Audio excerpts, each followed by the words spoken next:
Good morning, everybody, and welcome to Siddur in the Morning, 15 minutes to change our lives. This shiur and the whole week's shiur have been sponsored anonymously in order for Shlema for Leah Basara. They should have a speedy recovery and everything should be amazing. Thank you for the sponsorship that makes all these videos and these shiurim available. Okay, today we're going to do something different, a little bit on the fly. We're going to learn about Shabbos HaGadol from the Rebbe's perspective, coming from Rabbi Yoel. This is not a straight sikha, but this is coming from Rabbi Yoel. It's Rabbi Yoel. Whoever doesn't know, he organized the sikhs and the memorim that we have. So for sure, this is Kodesh. Okay, let's learn about Shabbos HaGadol. So this the Shabbos before Pesach is called Shabbos HaGadol. So what's the reason for the name Shabbos HaGadol? The Alter Rebbe explains in the Shulchan Aruch that since Bnei Yisrael left Mitzrayim on Thursday, like this year Pesach, so the Shabbos beforehand was the 10th day of Nisan, the Shabbos, and the day when the Yidden designated sheep for Karban Pesach, which is when they set the sheep on this Shabbos. So our Kvios this year is the same as the Kvios that it was by Yetzias Mitzrayim. When the firstborn Egyptians asked the Jews what were they doing, so they explained that Hashem would be striking the firstborns in just a few days. So the Egyptians see the Yidden taking the sheep, which is the idols of Mitzrayim, and tie them to the bedpost. And like, hey, what are you doing with our idol over there? And they said, in a few days, Hashem is going to take us out of Mitzrayim and he's going to kill the firstborns. And he had commanded them to sacrifice a carbon. So what happened? So hearing this, they approached Paro, the firstborn of Mitzrayim, approached Paro and demanded that he free the Jews. Paro refused, and a civil war ensued between the firstborn and Paro's men. To commemorate this great miracle, the Shabbos before Pesach is called Shabbos HaGadol. And because of this miracle, that this whole war broke out, this is why it's called Shabbos HaGadol, the great Shabbos. Now, this is the question. Despite the greatness of this event, it appears that the Jews didn't gain anything from this. The firstborn were unsuccessful in influencing Paro to let the Yidden leave any earlier. And all that had happened was that one Egyptian fought against the other Egyptian. So what was so special about this occurrence, to the extent that it's marked until today? Shabbos HaGadol, the great Shabbos, that what happened? The Egyptians fought amongst each other. Now, it is pretty miraculous that they fought against each other and they didn't start fighting the Yidden. But what is it? What does it make a difference to us? Nothing changed. Also, we didn't leave Mitzrayim early because of it. It's like a factual event. And so what are we celebrating here? It's a Shabbos HaGadol, the great Shabbos. What's so great? That the Egyptians fought against the Egyptians. How is that great for us? Did it make a difference for us? It didn't seemingly do anything different. So what's going on over here?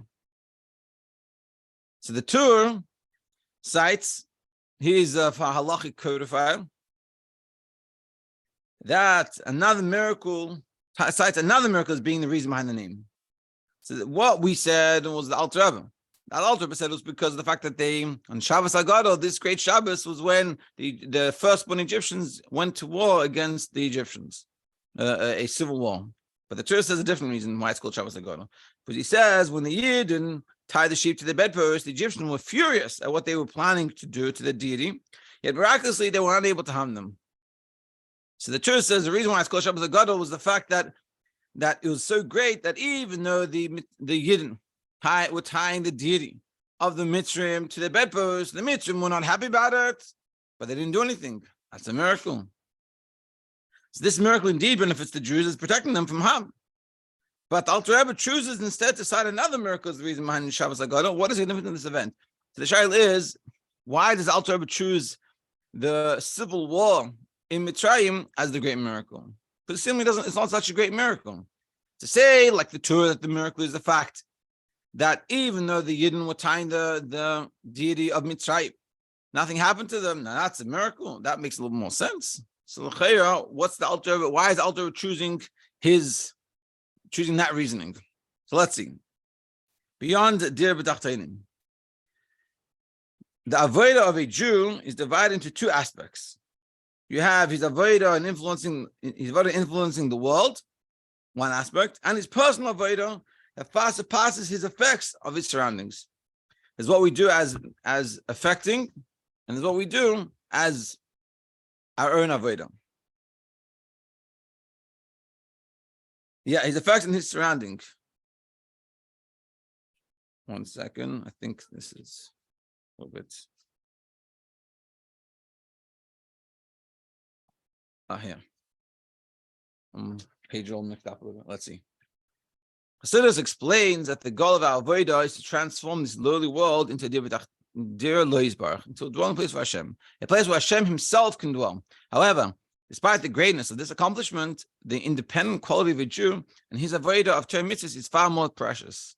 So there's our avodah as we are Dir B'Tachtonim. There's me and my avodah with my purpose is to make a dwelling place for Hashem. And that's how I am used for the ultimate purpose. But then there's a deeper level of avodah, which is my personal avodah of doing Torah mitzvahs, which we're saying here is more precious. These two aspects are reflected in the two distinct periods of time. The state of the Jewish people in Mitzrayim versus once they left Mitzrayim. In Mitzrayim, incorporated within Egyptian society, their primary focus was on elevating the world around them. Yetzias Mitzrayim, however, marked the birth of the Jewish nation as a separate entity, one whose worth is defined by their personal, unique existence, beyond what they accomplish on their surroundings. Indeed, the Navi Yechezkel compares Yetzias Mitzrayim to the birth of a child, and that event symbolizes the birth of our nation. So there's us in Mitzrayim, which our avodah is Dir B'Tachtonim, and then there's us leaving Mitzrayim, which is our personal avodah, and it's our own avodah for our souls, Torah mitzvahs, which is more precious. And that's what we're saying here. These two aspects of the avodah, there's a avodah Dir B'Tachtonim, then there's a avodah of our Torah mitzvahs, which is more precious, which is like being in Mitzrayim, which is the Dir B'Tachtonim, and being in a place, an environment, and you need to affect the surrounding. And then there's your own personal avodah of Torah mitzvahs. That's when we leave Mitzrayim. So which day epitomizes the avodah of Bnei Yisrael to influence Mitzrayim? Where's the Dir B'Tachtonim most brought out? Of course, Shabbas HaGadol. The Egyptians had received a command from Hashem to release the Jews. Hashem is telling the Mitzrayim, let the Yidden go. Until that point, they had adamantly refused to fulfill this directive. However, on Shabbos HaGadol, the Jews succeeded in influencing them to listen. Through selecting sheep for the Korban Pesach and discussing what Hashem would be doing in a few days' time, the first ones were motivated to demand that power fulfill Hashem's instructions to let the Jews leave. So the avodah of Dir B'Tachtonim was accomplished.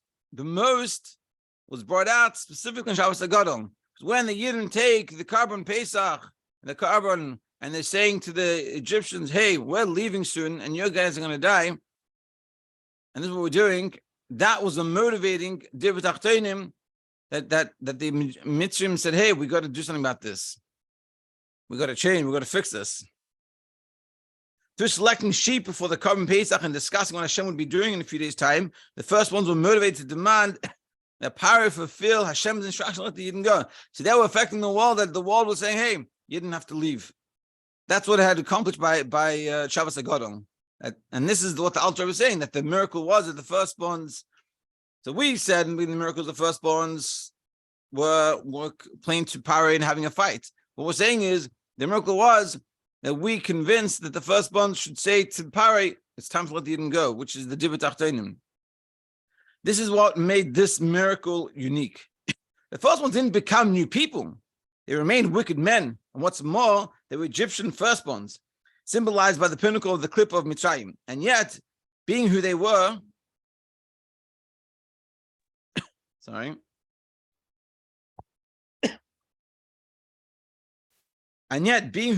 they demanded from Paroi that he fulfill Hashem's command.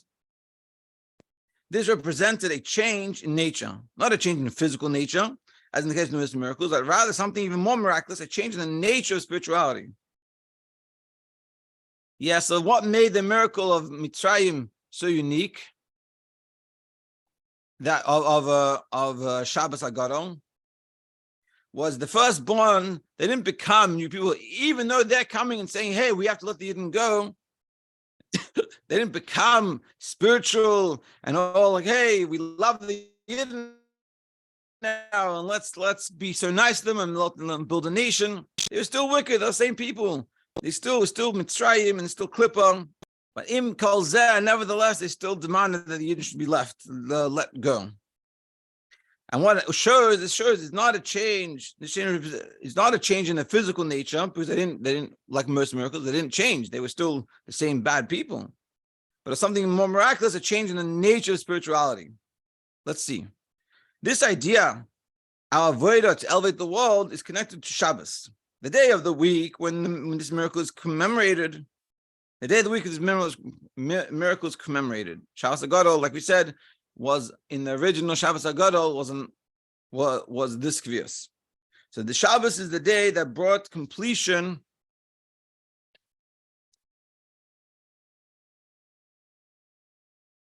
to creation. As HaGadol tell us,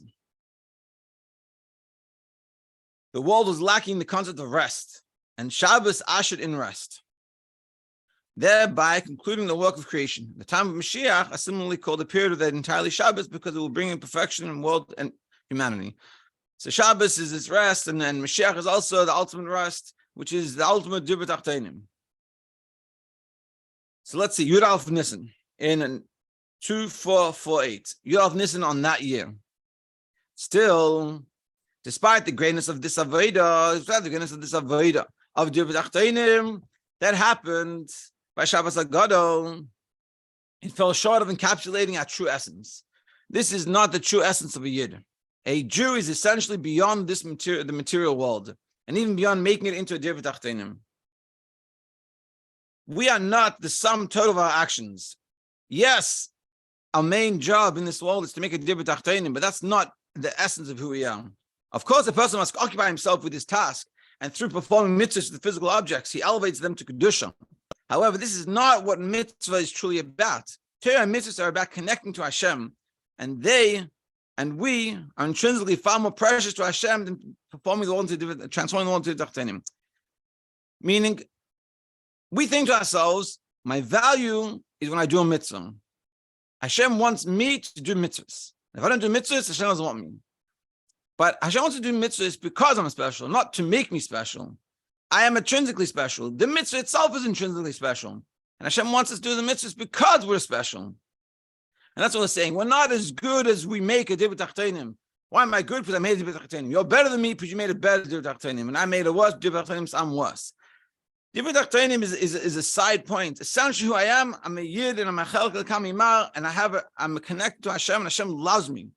Because not he loves me because of my action, not because who I am. We are family. But being that we're family, we want him to do these things. So who am I intrinsically? Who am I? I'm not a person that does mitzvahs. I'm a Yid. And being that I'm a Yid, I do mitzvahs. So of course, a person wants himself, He always do. However, that is not what a mitzvah is truly about. Torah mitzvahs are about connecting to Hashem, and we are intrinsically far more precious to Hashem than transforming the world into Dibur Tachteinim. Which day emphasizes the second higher aspect? Which day emphasizes the mile of a Yid? What day is it? Yud Aleph Nisan. Because Yud Nisan shows the mile of a Yid making a Dibur Leisbarach, making a dwelling place for Hashem, because we managed to make the Mitzrim realize they have to let the Yidden go. That's making the world into a dwelling place for Hashem. But like we said, the deeper aspect is not how we make a Dibur Leisbarach, we make a dwelling place for Hashem in the world, but it's that we're far more greater than this. So although the birth of the Jewish nation took place primarily when they left Mitzrayim on the 15th of Nisan, it began earlier. It's just Mitzrayim, which is the ultimate, we said, that happened on the 15th, of course. But when does it begin?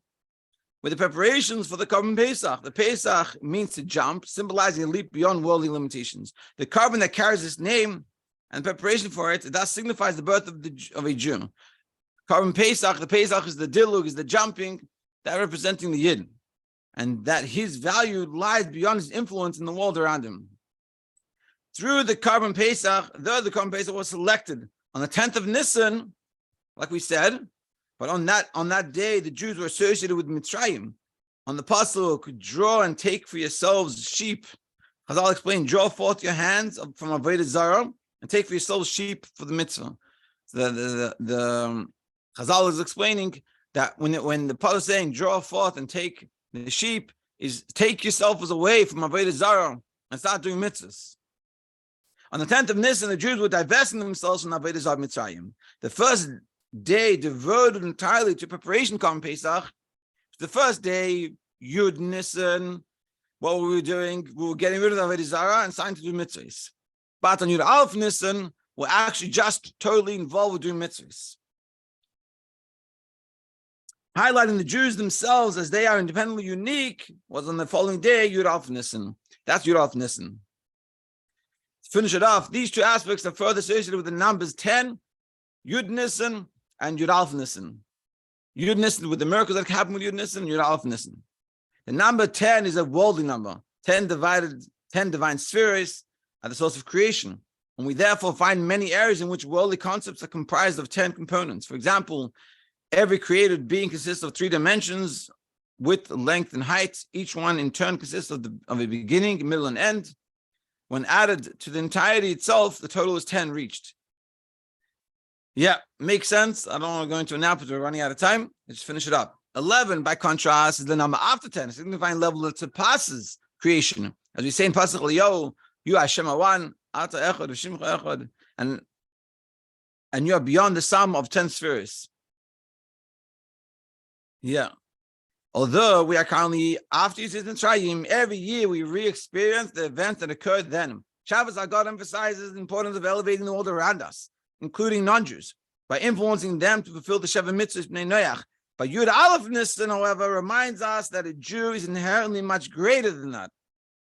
Yud Aleph Nisan is the true birthday of the Jewish nation, teaching us who we truly are, a nation infinitely higher than the world, who connects and unites to Hashem to Torah mitzvahs.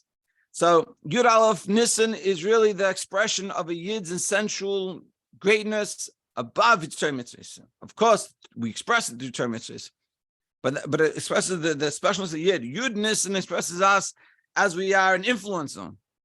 But Yud Aleph Nisan is as we truly are for ourselves.